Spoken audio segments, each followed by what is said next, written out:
Hi, I'm Mrs. Martinez.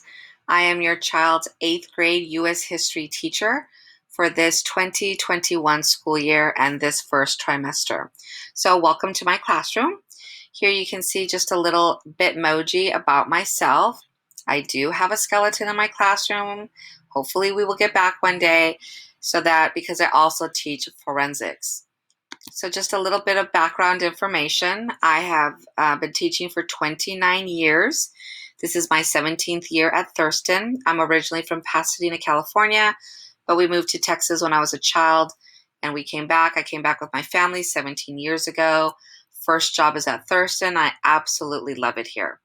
I have a BA in history. I also have my master's in education in administration. But this is what I love. My job and my heart goes to teaching students of history because I always want them to be a great and informed student, a great citizen. And my number one job, most importantly, is to make them love history as much as I do. I have 3 amazing children who graduated from Laguna Beach High School. I've been married for 35 years. My oldest son is a pharmacist in Atlanta. My daughter works with me here, helping me to teach forensics. It was her idea to come and start this program. Everybody refers to her as Lady Noel. She just finished her master's in criminal investigation and is hoping to get a job next in forensics within the police departments. And my youngest son is living in Houston on film and editing. And I have all three of my children also went to Baylor, Sikkim Bears. And I have 3 beautiful dogs who I just cherish and love greatly. In regards to the classroom setup, so we now have a new learning management system, Canvas, and you see it here. And then I have an Aries portal, and this is our textbook. It is a Nat Geo book. So first of all, they're going to make their own book, their own digital notebook. So you can see here we have started just today our American Revolution notebook. And every section will go into 2 weeks, but it's based off of the textbook that you see here of Nat Geo. So because they're making their own digital notebook, it's all based on the same information from the textbook. We're just incorporating it into their actual digital notebook. And you can see here, this will never change. It's every 2 weeks. They have a new notebook relating to the new content. They'll have a cover page. We always have vocab. I go through it page by page with everybody. I make sure that we all are on the same page as I'm talking about it. And you can see here, I'll just kind of scroll through the different parts of their notebooks that we're working on. Every notebook will be due at the end of 2 weeks. And then I always wrap it up on what did they learn as we navigate each and every notebook. So in Canvas, if I click here, it'll automatically take you to my Canvas page. And this is my 8th grade U.S. history page. You can see there's a little button here, is what we call it, for modules. If you click here, it'll take you to the work or my agenda or my assignments. The Aries button is always here in case they want to check their grades. And they have an online button that takes them directly to my Zoom link every morning. So for their class, I have them from 11:30 until 1:30, and this is where they can log in. As you can see in the new portals, it'll tell them what's coming up to do, and you can also navigate through this side. If you were to click on modules, you can see the layout is the same. So we just finished colonization. So if I look at here, I have an agenda every day. The students and all my agendas fall under the agenda category. Then the assignments for those 2-week period is under assignments. Here they are.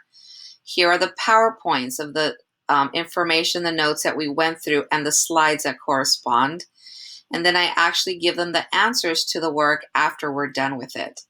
So if they ever want to click on, say, they were absent this day, they can just click on it. I'll tell them exactly what we worked on. I'll tell them there's a test coming up.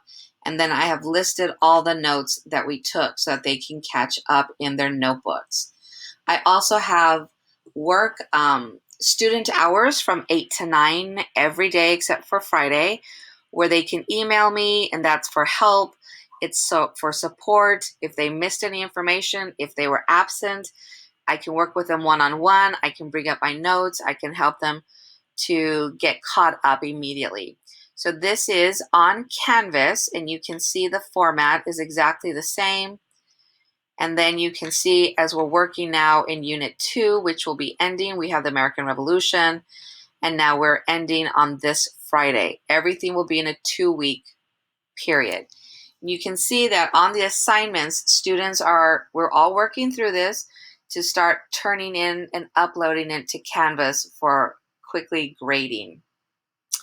If I also go back and I click on the Aries button, and the Aries will take me straight to Aries.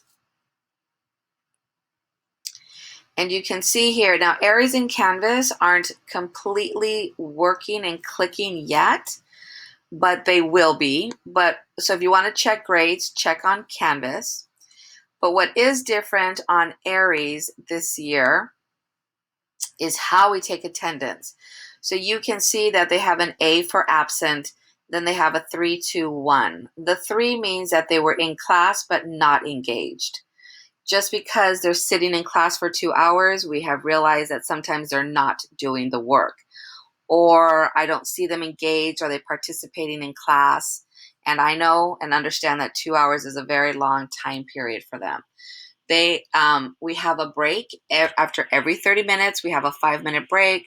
So they can get up, stretch, get some water, go to the restroom, and then come back and we start again for the 2-hour duration. So every 30 minutes, it's a 5-minute break. They can also be partially engaged, which would be a 2, or a 1 is what we're striving for every day. They're in class and they're totally engaged. And that's what you see here. And then, of course, here is the textbook. As we continue, you can see my attendance expectations. I tell the students to log on very quickly before class starts. I know that by the time I have them second period, they would have just had lunch. 30 minutes goes by exceptionally fast. I understand if they have their food to the side, if they're drinking water, that's perfectly okay, as long as it's not a big distraction to everybody else in the Zoom. They should raise their hand. I also have them talk to me in the chat to come and help each other on the chat. I've also told them they can unmute themselves at any time and ask me questions. I have no problem with that. They should always make sure that their cameras are on. That is a huge part of their engagement grade. That they should not leave Zoom. If they do, and I totally understand, we're seeing lots of Wi-Fi issues, have them email me that they dropped and they come back on. I tell the kids all the time, just keep trying, come back on. We're still here for 2 hours. They'll email me, we'll catch them up on the break, or I'll try to catch them up in the morning if they're having a lot of Wi-Fi issues. If you are having Wi-Fi issues, just do a helpdesk.lbsd.org and they will help you to try to work through any Wi-Fi or computer issues. And I'm also working with students as well. And most importantly, that they have a nice neutral place without any distractions. I have seen some people being distracted in class, people come in and out, or they're talking to him or talking to them. We have to just make sure that it's like as much of a classroom setting as we can possibly set up in these very challenging times. And then you can see here we have our Thurston norms for attendance, for academic, for self-care. They can always let me know. They have their Zoom norms. Their Zoom always has to be on. I want to see them engaged and participating. We also have online classroom norms. Are you ready and dressed? Are you sitting up? Are you looking at the camera? My 8th graders are so fabulous. Raise your hand. Tell me if something's going on. Totally, I am very flexible. This is all a learning curve. I don't want your child being stressed or anxious.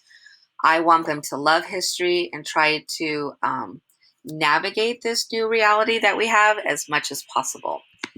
For our 12-week period, it's 12 weeks, I have 1 unit every 2 weeks. We're making a digital notebook, and so we have a quiz every 2 weeks. So we are finishing up. Last week was the causes of the revolution.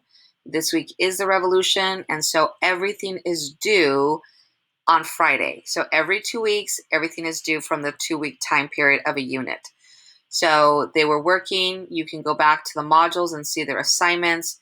They have a John Adams video that's due, their notebook, both of them. They have the causes notebook and they have the revolution notebook that's due.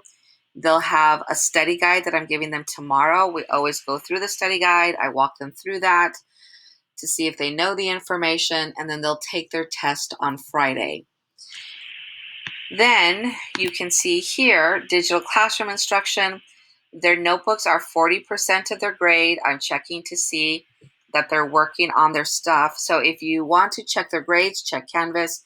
If you want to see if they're engaged, if they're doing the work, every single day we do a warm-up. Have your child. So if I go to my dashboard, and you can see here, I can see all my students' folders in their Google Drive. I always remind the students to have their stuff stay in the folder and not to take it out so that I can always come in and look at it. So here's all the work. I always assign it in their drive. It's always there for them to retrieve. And then you can come in and say, can I see your warm-ups? And you would see here their warm-up on say, and then they write it out. So every day is a warm-up, writing complete sentences, and every day we work on our notebook. At any time you can ask your child to see their work, which would be great. Their tests and quizzes are 30%. Classroom participation is 30%. What is the difference between classwork and homework? I do not give homework. My job is to teach your child. My job is to make them love history as much as I do. My job is to not let them be stressed, to understand this new world that we navigate, how to make them be the best informed citizen. And so I don't give homework. My job is to teach your child in class in the time that I have. What is homework is whatever they don't finish in class. So that you also don't need. With all the challenging stuff and everything, I don't need you to be stressed thinking you have to help them. They know what the assignment is. We were working on it in class. If they didn't finish it, then it's homework. I also don't take zeros for any student. I will hound your child for the 12-week period to get the assignment due that was due the first day of class, because I want to make sure that they understood the work. So I allow 12 weeks to get in all makeup work. They'll just get a 50%, but I don't accept zeros. I want them to do the work that was given. On tests, if they get lower than a 70%, they can always retake it, because I'm looking that for masteries at 70%. Absences, if they're absent, they can let me know. They can come and meet me from that 8 to 9 time period, and we can help them to get caught up. You also see on attendance and participation, like I said, for this session is 11:30 to 1:30. We take a 5-minute break every 30 minutes. And of course, we're trying for this goal every day, which is you are in class and you are completely engaged and understanding the material. For our digital classroom rules, we always want to make sure that students are looking to each other to solve problems, make great decisions, that they can chat to one another if they have a question. They can private chat to me as well if they have a question, to how can they get other information. They can always, like I said, unmute themselves to ask me a question at any time. I want to make sure that they're not ever using their phones at the same time. That's a huge distraction. I tell them to turn off their phones, put it away from the room, and just help them to focus on the content and their class materials. And so you can see here that Unit 1 is Colonization of America, which we just finished. We are finishing Unit 2 this week, the causes of the American Revolution and the American Revolution. And then next Monday, we will begin the Constitution and Bill of Rights, go on to the early republic, the first presidents, go on to westward expansion, and ending the 12 weeks of events leading up and to the Civil War. So we are teaching only the essential learning outcomes, but even in that, it's a lot of material and content that we're trying to have the best information and a deeper knowledge of them to understand. So for our essential learning outcome for the year is always, How and why does American identity and citizenship change over time as we move from the founding of Jamestown, Virginia in 1607 to the actual Civil War in 1865? I thank you for your time, for listening and watching this video. It's a different back to school night that we've had for sure as we navigate this new world that we're in. Thank you. If you have any questions, feel free to email me at mmartinez@lbusd.org. There's also another Martinez in El Moro, but I am MM, Michelle Martinez at lbusd.org. We can Zoom if you have any specific questions. I'm available. I tell the kids I check my email 24/7. So just email me if you have any specific questions or we can meet. Have a wonderful day. I enjoy your children immensely, and we will get through this, and we will be stronger as Americans and citizens. And I really enjoy having your child for the next 9 weeks that we're in class. Thank you.